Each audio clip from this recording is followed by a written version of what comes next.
हम पटना से सपना कन हम एकटा मटकोर के गीत सुनाबऽ जा रहल छी।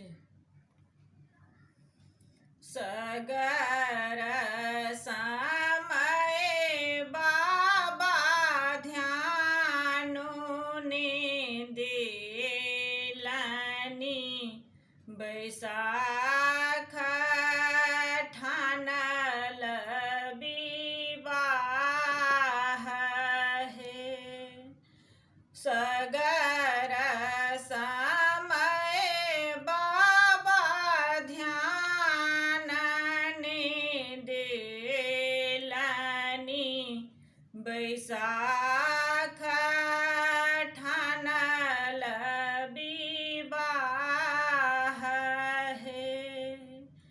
डीह डाबर से हो जे सुखा गेला, कत सालायब कादो माटी हे। डीह डाबर से हो जे सुखा गेला, कत सालायब कादो माटी हे।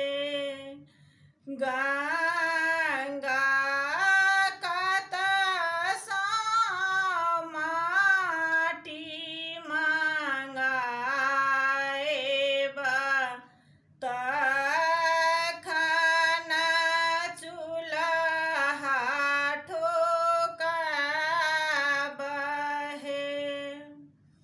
गंगा कत सा माटी मंगाएब, तखन चूल्हा ठोकब हे। तकरो ऊपर सिंदूर पिठार लगाएब, ताहि सँ होएत शुभ काज हे। तकरो ऊपर सिंदूर पिठार लगाएब, ताहि सँ होएत शुभ काज हे।